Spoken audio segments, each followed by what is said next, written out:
So next organelle is glycosomes. They're present only in plants. So they are basically absent in animals. Animals में ये absent है और plants में just ये present है. यहाँ पे ये term use नहीं की हुई they are present all cells. अगर तो all cells आ जाए तो समझ लें कि यूकेरियोट्स की बात भी कर रहे हैं, प्रोकैरियोट की बात भी कर रहे हैं. I am talking about plants, animal, fungi, yeast, fungus and bacteria, cyanobacteria, सब में ये प्रेजेंट फिर हो जाएंगे ना. तो यहाँ पे ओनली एक कंडीशन यहाँ पे है कि सिर्फ प्लांट्स में प्रेजेंट है. Present for short period. Short का मतलब है पूरी जिंदगी प्रेजेंट नहीं होंगे प्लांट बॉडी में, कि जब तक वो पूरा ट्री नहीं बन जाता तब तक उसकी बॉडी में प्रेजेंट नहीं नहीं नहीं नहीं. ये थोड़े पीरियड के लिए प्रेजेंट है, शॉर्ट पीरियड के लिए प्रेजेंट है. मैम वो शॉर्ट पीरियड कौन सा है? जब वो जर्मिनेट कर रहा होता है. मैम जर्मिनेशन का मतलब क्या होता है? जर्मिनेट का वर्ड आप क्या लेंगे बेटा? जर्मिनेट का वर्ड ये है, ये आपके पास सीड है, इसका तो पता है ना हमें. आप सीड को ले लें और उसको क्या करें कि एक मट्टी के अंदर उसको हम दबा देते हैं जैसे, और उसके बाद हम देखते हैं कि कुछ टाइम के बाद उसमें से एक छोटा सा निकलता है लीफ और छोटी सी स्टेम निकलती है. इसको कहते हैं जर्मिनेशन होना. सीड में से जब वो लीफ या स्टेम निकलना स्टार्ट होती है, छोटा सा सीडलिंग निकलता है, तो उसको हम जर्मिनेशन स्टेज कहते हैं. तो basically present for the short period during the germination stage. लेकिन मैम जब वो बड़ा ट्री बन जाएगा तब उसमें नहीं होंगे? नहीं बच्चे, तब नहीं होंगे. मैम तब क्यों नहीं होंगे? तो उसकी रीजन आपको नेक्स्ट स्लाइड में पता चलेगी ये किस लिए इंपॉर्टेंट है छोटे से सीड के लिए. मोस्ट अबंडेंट इन अ सीडलिंग प्लांट. ये जो मैंने अभी ड्रॉ किया है ये छोटा सा सीडलिंग है जिसके अंदर ये अबंडेंट है, ज्यादा है.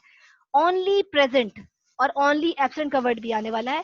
Only present in a lipid rich plant. एक और कंडीशन है जहां जिन सीड्स में ज्यादा चिकनाइयां होती हैं, लिपिड्स होते हैं, फैट्स होते हैं, उनके अंदर ये प्रेजेंट होते हैं ग्लाइकोसोम्स. और जिनके अंदर लिपिड्स एब्सेंट होते हैं, जो लिपिड पोर सीड्स होते हैं, जस्ट लाइक पी. ठीक है, घर में मटर बनते हैं ना, मटर चावल मटर, तो पी के अंदर क्योंकि वो बहुत ड्राई होता है तो उसके अंदर लिपिड्स नहीं होते हैं, तो उसमें ये ग्लाइकोसोम्स एब्सेंट होते हैं. मैम अब आप बता दें कि ग्लाइकोसोम्स होते क्या हैं. तो बेसिकली ये कैसे ऑर्गेनेले हैं जिनके बाहर एक मेम्ब्रेन है और सेंटर में कोर है जहाँ पे बहुत एंजाइम्स होते हैं. मैम किस तरह के एंजाइम्स होते हैं, वो क्या काम करते हैं? आपने बस अभी तक ये बताया है कि ये प्लांट्स में प्रेजेंट होते हैं और प्लांट में भी थोड़ी देर के लिए आते हैं जब उनकी जर्मिनेटिंग स्टेज होती है, जब वो छोटे से सीड से छोटा सा सीडलिंग निकलता है. और फिर आपने बताया है कि क्योंकि ये उन सीड्स में होंगे जिसमें लिपिड्स प्रेजेंट होते हैं, उन सीड में एब्सेंट होंगे जिसमें पी, जस्ट लाइक पी है उसमें लिपिड नहीं होता. मैम पी में क्यों प्रेजेंट नहीं होते? क्योंकि पी में लिपिड्स नहीं होते, पी में कार्बोहाइड्रेट्स होते हैं. ठीक है, तो इसमें वो एब्सेंट हो गए. अब डिस्कस कर लेते हैं कि स्ट्रक्चर और कॉम्पोजिशन क्या है, फिर और क्लियर हो जाएगा इसका फंक्शन.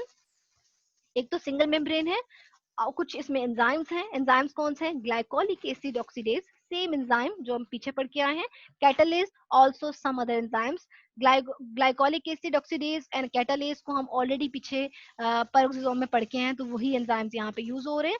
उसके अलावा हम देखें तो यहाँ पे इसके फंक्शंस क्या हैं. Enzymes act upon the lipid bodies. Very important. काम क्या है इनका कि बॉडी में जहां पे इनको लिपिड नजर आता है, फैटी एसिड नजर आता है, उसको तोड़ के, उसको चॉप करके, उसको सुक्रोज में कन्वर्ट कर देते हैं, उसको कार्बोहाइड्रेट में कन्वर्ट कर देते हैं. वेरी इंटरेस्टिंग टर्निंग पॉइंट है यहाँ पे, थोड़ा गौर कीजिएगा. ये इसके बाद एक आखिरी स्लाइड है, उसके बाद हमारा टॉपिक एंड हो जाएगा. Enzymes act upon the lipid bodies. Ma'am lipid bodies की समझ नहीं आई. देखिए बेटा, छोटी सी स्टोरी है, छोटी सी स्टोरी आप सुन लें, उसके बाद आपको और क्लियर हो जाएगा.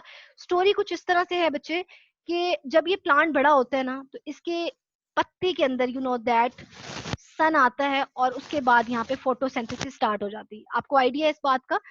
फोटोसिंथेसिस की हेल्प से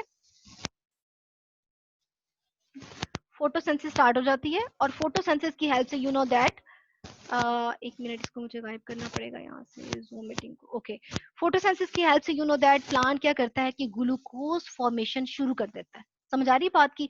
तो मैम जब अभी इतना छोटा सा ये प्लांट है, उसका अभी लीफ नहीं बना, अगर लीफ बना भी है तो वो बेचारा इतना छोटा सा पिद्दा सा इमेच्योर है कि उसके सेल्स में, मेसोफिल सेल में क्लोरोप्लास्ट अभी बने ही नहीं है, वो इतना छोटा सा है. फोटोसिंथेसिस कैसे करेगा? यू नो दैट प्लांट्स क्या होते हैं? ऑटोट्रोफ. अपना खाना खुद बनाते हैं. हम क्या हैं? हेट्रोट्रोफ. अभी छोटे से पत्ते को बड़ा होने के लिए, सीडलिंग निकालने के लिए थोड़ी बहुत तो खाना चाहिए ना. वो खाना का क्या होता है? वो बीज के अंदर ऑलरेडी छोटा सा कॉटिलिडन पड़ा होता है, जिसको हम कहते हैं कॉटिलिडन, या हम इसको एक और नाम देते हैं एंडोस्पर्म. डबल फर्टिलाइजेशन से बना था एंडोस्पर्म. आपको याद होगा, आपने पढ़ा होगा मैट्रिक में एंडोस्पर्म कैसे बनता है. तो आप अगर एंडोस्पर्म नहीं क्लियर आपको, तो आप कॉटिलिडन के नाम से याद रखें कि कॉटिलिडन एक दाल की तरह छोटा सा एक आप कह दें कि एरिया होता है सीड के अंदर, बीज के अंदर, जिसके अंदर अल्लाह ताला ने पहले से खाना रखा होता है।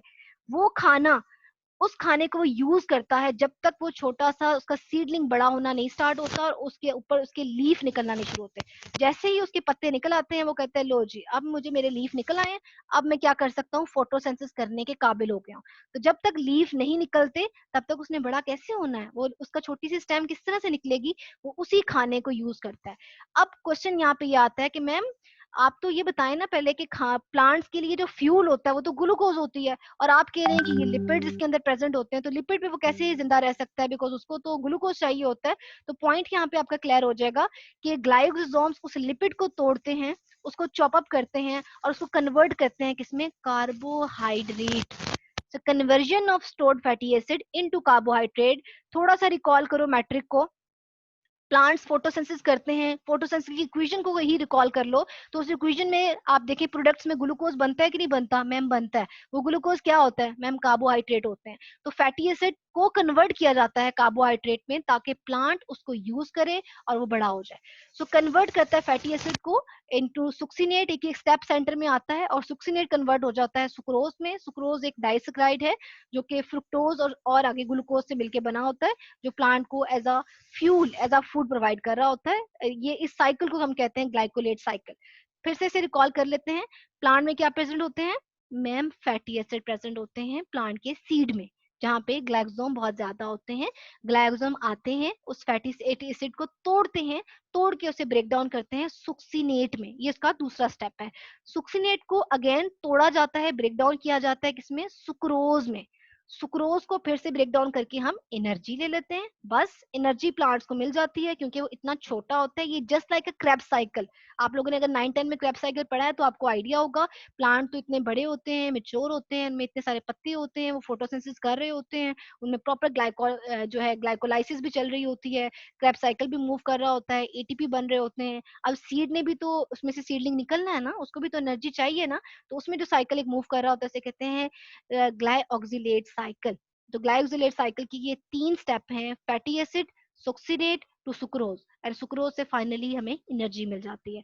तो इन शॉर्ट में अगर कहूँ, जो मैंने पहली स्टेटमेंट में यहाँ पे लिखा हुआ था कि मैं अगर यहाँ पे आपके लिए इन शॉर्ट किया जाए कि पहला क्या लिखा हुआ है, conversion of stored fatty acid into carbohydrate, conversion of fatty acid into carbohydrate. Sucrose is a sugar, sucrose is a carbohydrate, ये डाइसक्राइड है, ठीक है, ताकि हम इसमें से एनर्जी ले सके। इसी वजह से ग्लाइकोजिलेट जो होते हैं, ग्लाइकोसोम्स होते हैं, वो प्रेजेंट होते हैं उन प्लांट्स में जिनमें शुगर नहीं होती। क्योंकि मैम अगर शुगर हो तो फिर इनका होने की जरूरत ही नहीं है, हम सीधा शुगर ही यूज कर लेंगे। जिन प्लांट्स में पी है ना, देखें बच्चे, पी में होती शुगर है, उनमें फैटी एसिड नहीं होते, तो उनको जरूरत ही नहीं है। ग्लाइकोजन जस्ट लाइक एंजाइम है जो आगे तोड़ता है, कन्वर्ट करता है फैटी एसिड को शुगर के अंदर। अगर पहले से शुगर है तो इनकी क्या जरूरत है मैम, इनकी कोई जरूरत नहीं है। तो इसीलिए उन प्लांट्स में होते हैं जिन बेचारों के अंदर लिपिड्स होते हैं, जिन बेचारों में शुगर नहीं होती है, तो वो लिपिड्स को कन्वर्ट कर देते हैं शुगर में। एक और बड़ी इंपॉर्टेंट बात आप लोग सब बच्चे याद रखिएगा, आप सबके लिए बड़ी इंपॉर्टेंट है डेली लाइफ के लिए। बेटा लिपिड्स, प्रोटीन्स, कार्बोहाइड्रेट, ये तीनों ऐसे बायोमॉलिक्यूल्स हैं जो एक दूसरे में कन्वर्ट हो सकते हैं। मैम किस तरह से, आप बहुत ज्यादा प्रोटीन खा लोगे ना, या आप बहुत ज्यादा शुगर खा लो, आप अक्सर हम शुगर ज्यादा खाते हैं डेली लाइफ में। तो शुगर को हम क्या कर रहे होते हैं, बहुत ज्यादा शुगर जब कंज्यूम करते हैं, आप टी बहुत ज्यादा लेते हो या स्वीटनर लेते हो, तो वो शुगर भी फैट्स में कन्वर्ट हो रही होती है। क्लियर।